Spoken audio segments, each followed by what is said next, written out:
हिमाचल प्रदेश में चुनावी वर्ष में विभिन्न संगठनों ने मांगों को लेकर सरकार के खिलाफ मोर्चा खोल दिया है।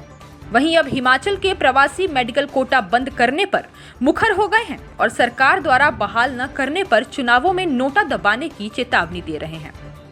अखिल भारतीय प्रवासी हिमाचली संयुक्त मोर्चा के चेयरमैन राजेश ठाकुर ने शिमला में पत्रकार वार्ता कर कहा कि हिमाचल प्रदेश के काफी तादाद में लोग रोजी रोटी कमाने के लिए बाहरी राज्यों में गए हैं और अपने बच्चों को भी वहीं पढ़ाई करवा रहे हैं।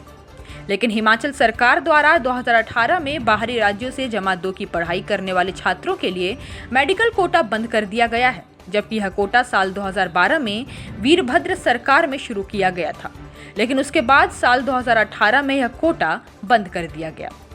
उनका कहना है कि हिमाचल प्रदेश के प्रवासियों के साथ गलत व्यवहार किया जा रहा है। यह उनका अधिकार है। हिमाचली प्रवासियों की पुश्तैनी जमीनें प्रदेश में ही हैं और वे वोट डालने भी हिमाचल प्रदेश की अलग अलग विधानसभा क्षेत्रों में आते हैं। ऐसे में शिक्षा, रोजगार और मेडिकल क्षेत्र में उनका अधिकार बनता है। मोर्चा के अध्यक्ष राजेश ठाकुर ने कहा कि देश भर में हिमाचल प्रवासियों की संख्या करीब 18 लाख है।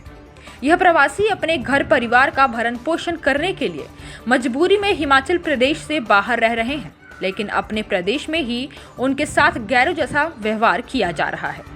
उन्होंने सरकार से मांग की है कि साल 2018 तक मिल रहे इस कोटे को जल्द से जल्द बहाल किया जाए ताकि हिमाचल प्रवासियों को राहत मिल सके। मोर्चा का कहना है कि यदि सरकार इस कोटे को बहाल नहीं करती है तो आगामी विधानसभा चुनाव में हिमाचल प्रवासी विधानसभा चुनाव में नोटा का इस्तेमाल कर विरोध जाहिर करेंगे। वहीं मोर्चा ने दिल्ली के मंडी हाउस में बने हिमाचल भवन में प्रदेश के लोगों को प्राथमिकता न देने के आरोप लगाए। अखिल भारतीय हिमाचल प्रवासी मोर्चा का कहना है कि बाहरी राज्यों से आने वाले लोगों को हिमाचल के लोगों से पहले कमरे का प्रावधान कराया जाता है। मोर्चा के अध्यक्ष राजेश ठाकुर ने कहा कि प्रदेश के दूर दराज के इलाकों से लोग दिल्ली कई महत्वपूर्ण कार्यों के लिए पहुंचते हैं, लेकिन यहां उन्हें हिमाचल भवन में ठहरने के लिए भी जगह नहीं मिलती। अधिकारी अपनी सुविधा अनुसार लोगों को कमरा देते हैं। कुल मिलाकर हिमाचल भवन में बिना ऊंची पहुंच कमरा पाना लगभग नामुमकिन सा है।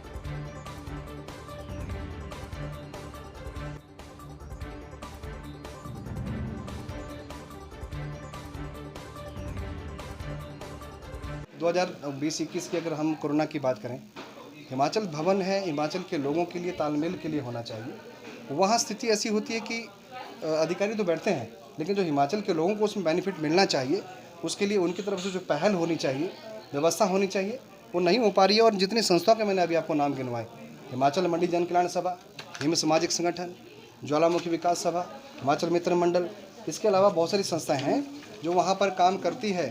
जब कोई आपत्ति या विपत्ति आती है, उस वक्त ये संस्थाएं मोर्चा संभालती हैं और वो बखूबी अपने हिमाचल के लोगों के लिए, अपने हिमाचल के प्रदेशवासी के लिए अपना काम करती है। Himachal social bodies federation Delhi में बना हुआ है और 30 से 35 वर्षों से काम कर रहा है।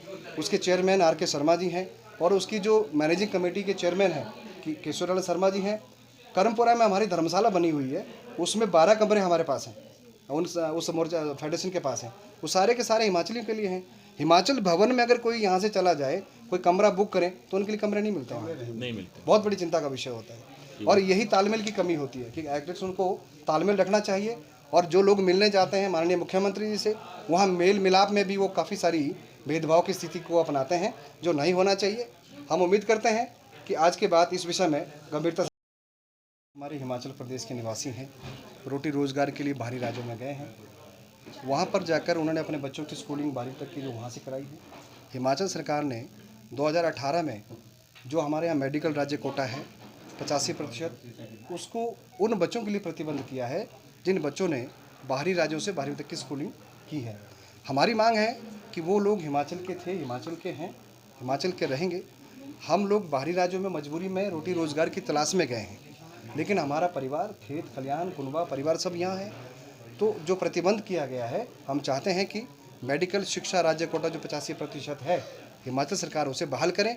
और हमें उम्मीद है कि माननीय मुख्यमंत्री जी आज की इस प्रेस वार्ता के बाद इस गंभीर विषय पर विचार करेंगे और जो प्रतिबंध है उसे यथाशीघ्र हटाकर जो हमारा अधिकार है वो हमें देने के लिए रास्ता बनाएंगे। हिमाचली संयुक्त मोर्चा बड़ी संख्या है बाहर। अगर सरकार ने इस विषय में विचार नहीं किया तो मोर्चा अपनी सभी सहयोगी संस्थाओं के साथ में विचार करके वार्तालाप करके एक निर्णय लेगा और निर्णय क्या होगा वो समय आने पर आपके साथ साझा कर दिया जाएगा। हिमाचल प्लस न्यूज के लिए शिमला से पुष्पेंद्र चौधरी की रिपोर्ट।